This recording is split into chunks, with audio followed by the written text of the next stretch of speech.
नमस्कार। बहुत बहुत धन्यवाद, आशीर्वाद। और आज का मेरा टॉपिक बहुत ही इम्पोर्टेंट टॉपिक है। यह है एनडीए, सीडीएस, एफकेट, रिटेन और एसएसबी। भारत के सेना के तीनों अंगों में अफसर बनने के लिए एसएसबी को क्वालिफाई करना, एसएसबी को पास करना बहुत जरूरी है। इस फील्ड में आने के दो पार्ट हैं, एक रिटन है, एक एसएसबी है। रिटन एग्जामिनेशन में एनडीए है, national defence academy, Khadakwasla near Pune. CDSE है, कंबाइंड डिफेंस सर्विसेज एग्जामिनेशन। इसमें इसके दो पार्ट हैं, एक आईएमए है, एक ओटीए है, Indian military academy Dehradun and officers training academy वाले चेन्नई लेते हैं। ये शार्ट सर्विस कमीशन है और आईएमए परमानेंट। अब आता हूं एफकेट पर। एफकेट में दो चीज़ों को, दो कंपोनेंट्स को शामिल किया है, ग्राउंड ड्यूटी को और फ्लाइंग को भी। ये तीनों रिटन एग्जामिनेशन के बाद एसएसबी को जाना पड़ता है लड़कों को। मैं दिल्ली तक सेमिनार अटेंड करने गया हुआ हूँ और जाता रहता हूँ और सबको जानता हूँ, सारे कोचिंग स्कूल्स को, इंस्टीट्यूशंस को जानता हूँ। आई am the senior most person in this country. और 8 किताबें, अफसर बनने वाली 8 किताबें लिखने के बाद I am the authority and I am the highest profile in my field, that is psychological field. और this selection, this system of selection is psychological based selection, मनोवैज्ञानिक पद्धति पर आधारित चयन। लला, मैं बहुत एक प्रैक्टिकल बात करने जा रहा हूं। पूरे इंडिया में सबसे ज्यादा एनडीए में दौड़ भाग है। एफकेट में, सीडीएसई में लड़का मैच्योर हो जाता है। एनडीए के बारे में ना लड़के को मालूम है ना उनके पेरेंट्स को मालूम है। मैं एनडीए को खंड खंड करके और इसका इंटरप्रिटेशन कर रहा हूं और इसको कहीं दरियाफ्त कर लीजिए, किसी भी टेक्नोलॉजी से इसको प्रूव कर लीजिए, इंटरप्रेट कर लीजिए, जो मैं बोल रहा हूं बिल्कुल सत्य आएगा। इस पूरी इंडिया में 27 सैनिक स्कूल हैं, 5 मिलिट्री स्कूल्स हैं और इस पूरे भारत में जिन जिन बड़े छोटे शहरों में फौज है वहां पर आर्मी पब्लिक स्कूल्स हैं। इसके बाद हिंदुस्तान के सारे बड़े शहरों में सेंट्रल स्कूल्स हैं। इसके अलावा देहरादून में एक सबसे बड़ा इंस्टीट्यूशन बैठा हुआ है, रिमको, राष्ट्रीय इंडियन मिलिट्री कॉलेज देहरादून। इसके अतिरिक्त ये जेईई वाले, ये भी एनडीए में अपीयर हो जाते हैं। पूरी हिंदुस्तान की 80% सीट ये लोग ले जाते हैं, बचती है 20% सीट। 20% में धांधली, झूठ, फरेब, नाटक, विज्ञापन, नौटंकीबाजी, लड़कों को गुमराह करना, पेरेंट्स को गुमराह करना शामिल है। इस पर बिल्कुल नहीं बोलना चाहता था मैं, लेकिन यहां से दिल्ली तक अच्छा नहीं हो रहा। जो कुछ चल रहा है बहुत अच्छा नहीं चल रहा है।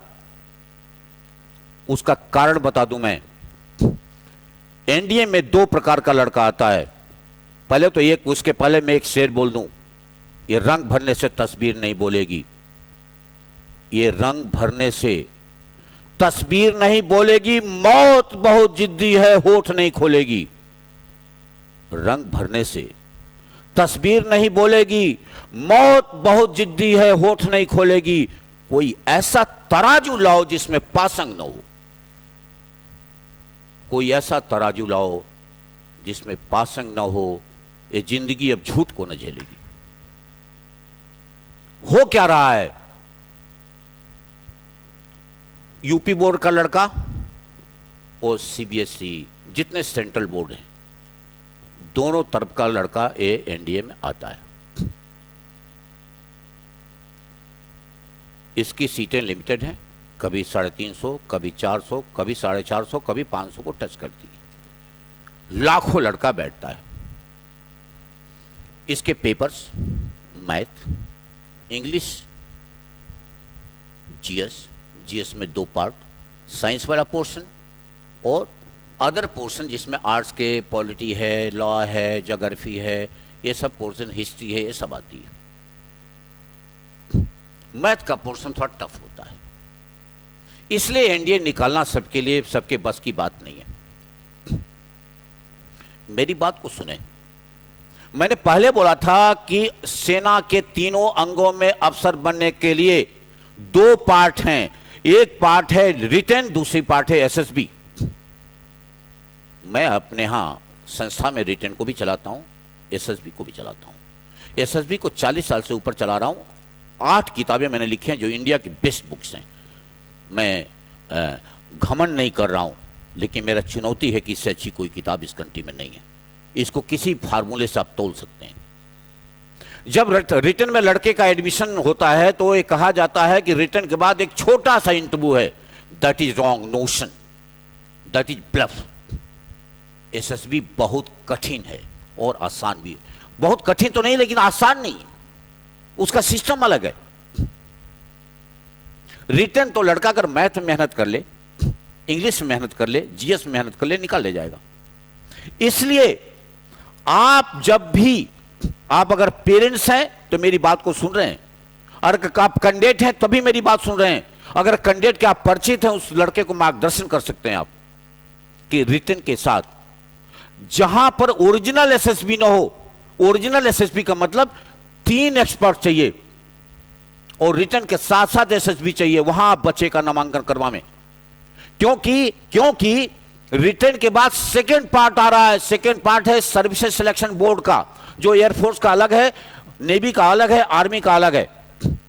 उसमें 3 एक्सपर्ट चाहिए। एक जीटीओ, वो भी बोर्ड मेंबर चाहिए, एक साइंटिस्ट, वो भी बोर्ड मेंबर चाहिए, और आईओ इंटरव्यूइंग ऑफिसर, वो भी बोर्ड मेंबर चाहिए। जितने कोचिंग स्कूल्स हैं, यहां तो तीनों एक्सपर्ट है नहीं, है तो फर्जी हैं, या है तो कहीं कहीं केवल एक हैं। यहां पर मैंने अपनी संस्था में तीनों एक्सपर्ट रख रखे हैं, तीनों ओरिजिनल हैं, तीनों ओरिजिनल हैं। इसलिए जहां लड़का वहीं पढ़े जहां उसको रिटन के साथ एसएसबी का ओरिजिनल एक्सपोजर मिलता हो, झूठ नहीं, ओरिजिनल एक्सपोजर। इसलिए सुबह 7 बजे से लेकर के 5 बजे तक यहां सेशन है। आप आने और खुद भी एग्जामिन करके देख लें। जो मैं यहां से बोल रहा हूं वो ग्राउंड पर है, जो ग्राउंड पर है वही मैं बोल रहा हूं। मेरे कथनी करने में कोई अंतर नहीं है। लाइफ का 3/4 पड़ाव पार कर चुका हूं, 1/4 बचा है। इस फील्ड का मैं साधक व्यक्ति हूं। जितना मैंने साहित्य लिखे हैं, साधना करके लिखे हैं, कहीं से नकल करके नहीं लिखे हैं, क्योंकि इसकी पढ़ाई DIPR में होती है, defence institute of psychological research में, किसी विश्वविद्यालय में नहीं होती है। इससे नकल करके कोई लिख सकता, किसी से नकल करके मैंने नहीं लिखा और लिखने की चेष्टा करूंगा। इसलिए जो बोल रहा हूं वो पत्थर का लकीर है। जो भी लड़का एनडीए में एडमिशन लेता है, कम से कम उसको एक किताब ले लेनी चाहिए, मेरी लिखी हुई स्क्रीनिंग। क्योंकि रिटर्न के बाद जब लड़का बोर्ड में जाएगा, चाहे वो एयरफोर्स में जाए, जो भी चॉइस दे वो रिटर्न के फॉर्म भरते वक्त, अगर वो नेवी चॉइस फर्स्ट देता है तो नेवी की कॉल आएगी। अगर एयरफोर्स का चॉइस सेकंड दे तो फर्स्ट देता है तो एयरफोर्स की चॉइस आएगी। अगर आर्मी की चॉइस में फर्स्ट में ठीक करता है तो आर्मी की चॉइस आएगी।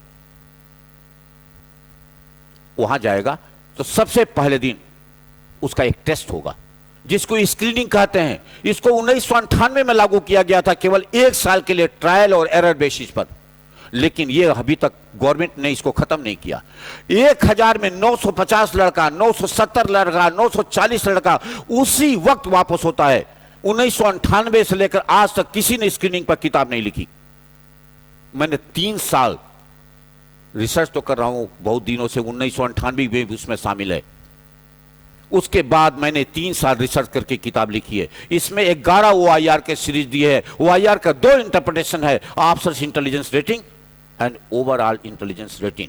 कम से कम हफ्ते में 1 सीरीज एनडीए के रिटर्न के लड़के को करनी चाहिए मिनिमम, क्योंकि स्क्रीनिंग OIR और नरेशन में बेस करता है। एक लड़का किसी प्रकार से मेहनत करके रिटन टेस्ट को पास करता है, एसएससी में जाता है, उसी वक्त उसको बहुत तेज धक्का लगता है और वो एसएसबी का जो फर्स्ट राउंड का टेस्ट होता है, जिसको स्क्रीनिंग कहते हैं, उसमें छट को वापस आ जाता है।